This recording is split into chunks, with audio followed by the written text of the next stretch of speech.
मार्गदर्शक आदरणीय संतोष कांबे सर यांच्या आईवडिलांना मी विनंती करतोय की तळेगावकर मॅडम गेल्या 1.5 तासापासून आपलं सर्व संमेलन त्यांच्या अध्यक्षतेखाली संपन्न होतं आणि त्यांनी संपूर्ण वेळ दिलेला आहे. तर मला वाटतं तळेगावकर सरांना देखील विनंती की आपण मंचावरती यावं आणि आपल्या जोडीनं आपण सन्मान सर आलेले आहेत, मला वाटतं त्यांनी समोर यावं, आपला सन्मान पूर्ण केलाय आणि या मातीसाठी एक चांगला विचार पेरण्याचं काम आदरणीय तांबे सरांच्या माध्यमातून होतोय.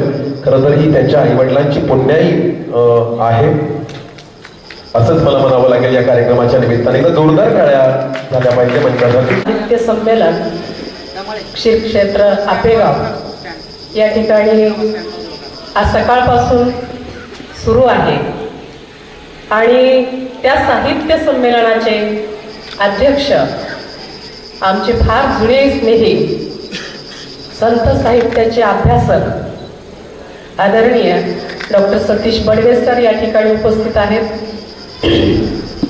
त्यांचं मनापासून अभिनंदन. त्यानंतर खरं तर सकाळी मी खूप धावपळ करत येण्याचा प्रयत्न केला पण जमलं नाही.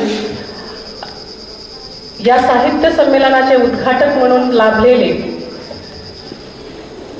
डॉक्टर सदानंद मोरे सर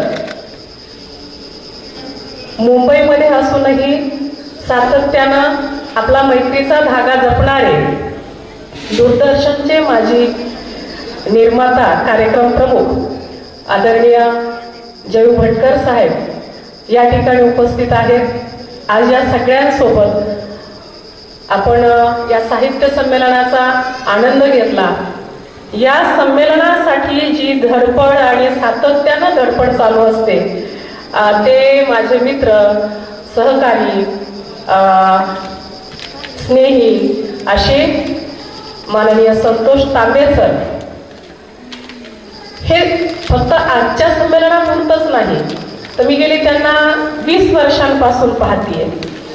एकदा एखादं काम मनावर घेतलं की ते नीट नेटक्या पद्धतीनं कसं कळीला जाईल आणि त्यासाठी किती खस्ता खाव्या लागतील तेवढ्या खाण्याची तयारी त्यांची असते आणि सातत्यानं पैठण शहर आणि पैठण शहराच्या आजूबाजूच्या परिसरामध्ये ते साहित्यिक उपक्रम यशस्वीरित्या राबवत असतात. याचा खरंच आनंद आहे. सोबत काम करणारी माणसं जर अशी ऊर्जादायी असतील तर काम करताना मजा येते. त्यांच्याकडे पाहून आपल्याला खरंच फ्रेश वाटतं आणि अरे वा आपले मित्र इतकं चांगलं काम करतायत तर आपण का नाही, अशा पद्धतीचा एक नवा ऊर्जा स्रोत आपल्याला निर्माण होत असतो. मित्रांनो, वारकरी साहित्य संमेलन माऊलींच्या गावात होतंय. जगाची माऊली ज्याला जगासाठी पसायदान मागितलं, मागणी मागितली, ज्या माऊलीनं स्त्री पुरुष जाती धर्म ज्येष्ठ कनिष्ठ त्याचे भेद विसरून त्याच्या पलीकडे जाणारं पशुपक्ष्यांसहित मानवजातीवर प्रेम करण्याची जी भावना व्यक्त केली आपल्या कवितेमधून. कवीचं अंतःकरण किती निर्मळ आणि पवित्र असतं याचे उत्तम साक्ष म्हणजे ज्ञानेश्वर माऊलींचं मन आहे. खूप सुंदर कविता तुम्ही शेवटी सादर केली की सगळे भेद विसरून ज्या ठिकाणी एकत्र आपण येऊ तो खरा आनंद सोहळा आणि संमेलनांचा हेच उद्देश असतो. खरं तर सांगायचं तात्पर्य की ज्या वारकरी संप्रदायाची सुरुवात माऊलींनी केली आणि त्यांच्या प्रांगणामध्ये येऊन आज आम्हाला कविता म्हणायला भेटतात, ज्या विश्वावर प्रेम करणाऱ्या माऊलींच्या चरणी मी माझी एक रचना ठेवते. फार पूर्वी लिहिलेली कविता आहे. कविता म्हणण्याचा कवीला खूप मोह होत असतो. एक म्हणतात किंवा विरहणी म्हणतात. तर मला नाही माहिती की माझा हा प्रकार कुठल्या याच्यात बसेल, पण मी एक वेगळ्या प्रकारची रचना पंढरपूरला गेले होते आणि तिथं जी रचना तयार झाली होती ती ठेवण्याचा आपल्या समोर प्रयत्न करते.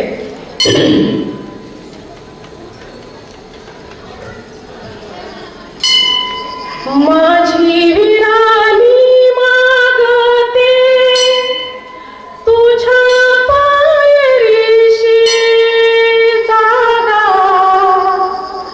माझी विरानी मागते तुझ्या पायरी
2007 साली आला होता आणि त्या कविता संग्रहातली ही माझी कविता मी कुठंच म्हटली नव्हती, पण आज या ठिकाणी मला तो म्हणण्याचा मोह झाला.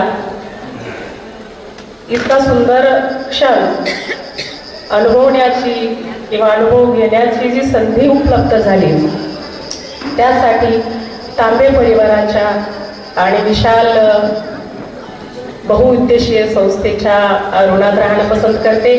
आणि जाताना मला असं वाटतं की एक माझी फेवरेट कविता मी तुमच्या समोर ठेवते, जरा गोड मानून घ्या.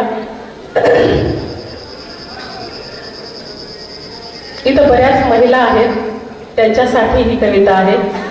याचा अर्थ असा नाही की पुरुषांनी ती ऐकू नये, त्यांच्यासाठी ती सुद्धा ही कविता आहे. जगण्याचे जगणी जगून झाली बाई, समजून उमजले तरी मज कळले नाही, समजून उमजले तरी मज कळले नाही. मागून जगवा परत गेली ओटी, मागून जगवा परत गेली ओटी. संपल्या दुःखाचे अश्रू दाटली पोटी, जगण्याचे जगणी जगून झाली बाई, समजून उमजले तरी मज कळले नाही. आवसेची होली पुनवाली दारी, आवसेची होली पुनवाली दारी. पांगून पसरले व्यथा संपली सारी, जगण्याचे जगणी जगून झाली बाई, समजून उमजले तरी मज कळले नाही. रंगात नाहले तरी उडाला रंग, रंगात नाहले तरी उडाला रंग. गर्दीत बुडाले तरी एकांत संग, जगण्याचे जगणी जगून झाली बाई, समजून उमजले तरी मज कळले नाही, समजून उमजले तरी मज कळले नाही.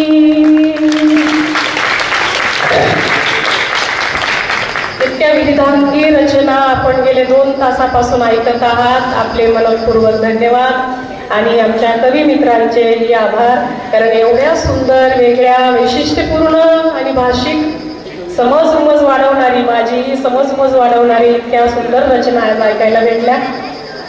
खऱ्या अर्थानं सर्व धर्म समभाव कवींनी जपला आणि तांबे सरांनी हे पुन्हा एकदा माऊलींच्या दरबारात दाखवून दिलं की आम्ही किती समानतेचा विचार करतो आणि तो जपतो आणि तो प्रत्यक्षात आणतो.